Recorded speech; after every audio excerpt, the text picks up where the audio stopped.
দর্শক আসসালামু আলাইকুম। চলে আসলাম খুলনা ফানবিডি থেকে আরো একটি ভিডিও নিয়ে। তো আমি খুলনা ফানবিডির ওনার অর্থ আজকে আমাদের সাথে দেখতে পাচ্ছেন দক্ষিণবঙ্গের সবচেয়ে বড় প্লেয়ার কিন্তু আমাদের সামনে আছেন, এনসিএল খেলা তারকা সেই মাসুম খান টুটুল। তো মাসুম খান টুটুল ভাইকে আমি প্রশ্ন করতে চাই, আজকে কিন্তু আমাদের মাঠে তিনি খেলতে এসেছেন। আমাদের এই যে মাঠটা, এত সুন্দর মাঠে খেলতে এসে আপনার অনুভূতিটা কেমন যদি একটু জানান। আসলে অনুভূতিটা সবসময় খেলার মাঠে ভালোই লাগে। যার এখানে যে টুর্নামেন্ট হয়, যেখানে আতঙ্ক টুর্নামেন্ট, যেটা আমরা কন্টিনিউ খেলে, যে পিডব্লিউডি মাঠে কি হবে না না হবে, কেউ মানে বুঝতে পারবে না যে এখানে কি হইতে যাচ্ছে বা হবে, কে জিতবে না হারবে, কারণ এখানে কোনো ছোট টিম নাই, বড় টিম নাই, কারণ হচ্ছে যেখানে হচ্ছে রানের খেলা হয়। তো আমরা সবসময় আতঙ্কে থাকি যে এই মাঠে খেলা হইলে ব্যাটিংয়েও বলেন, বোলিংয়েও বলেন।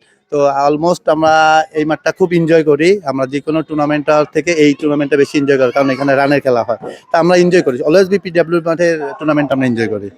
তো আমরা আরো একটি কথা জানতে পারছি, আপনার কিন্তু আঙুলে একটা ইনজুরি দেখতে পেয়েছি। ইনজুরি নিয়ে কিন্তু আজকে আপনি দ্য স্নেকের মূল্যবান 4টি উইকেট নিয়েছেন। তো তখন আপনার ভিতরে আসলে কি কাজ করতেছিল যদি আমাকে বলেন। ইনজুরিটা ছিল আমার এনসিএল এর সময়, আমার হচ্ছে আঙ্গুল টুইস্ট হয়ে গেছে। তো অলমোস্ট আমার রিকভার হয়ে গেছে আলহামদুলিল্লাহ। আর হচ্ছে বল করতেছি ডান হাতে, এইটাতে সাপোর্টিং ব্যাটিং আর হচ্ছে ফিল্ডিং এর জন্য। তো আলহামদুলিল্লাহ চেষ্টা করছি ভালো করা, হয়ে গেছে ইনশাল্লাহ। তো আমরা ব্যাটেও কিন্তু আপনি লাস্টে নেমেছেন। আপনাদের কিন্তু প্রথমে দেখতে একটু আর্লি উইকেট পড়েছিল এবং ক্যাচ কিন্তু আপনাদের কিন্তু প্রথমে কয়েকটা মিস হয়েছিল। না, আমাদের টার্গেট ছিল যে যত খেলুক আমরা হচ্ছে পজিটিভ ক্রিকেটই খেলবো, যেহেতু হচ্ছে 15 ওভারের খেলা, স্বল্প ওভারের খেলা।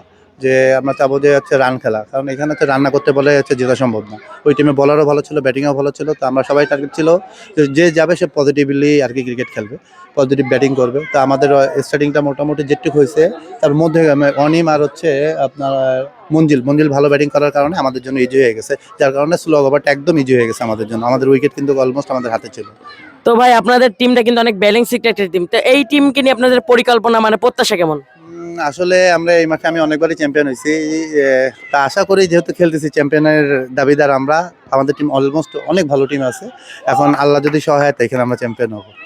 তো ভাই ধন্যবাদ আপনাকে, আপনার টিমের জন্য শুভকামনা রইলো। আসসালামু আলাইকুম। ওয়ালাইকুম আসসালাম। তো দর্শক খুলনা ফানবিডি থেকে আজকে আমরা দেখতে পেলেন আমরা টুটুল ভাইয়ের ইন্টারভিউ নিলাম। তো এরকম ভিডিও দেখতে চাইলে খুলনা ফানবিডির সাথে থাকুন। আল্লাহ হাফেজ।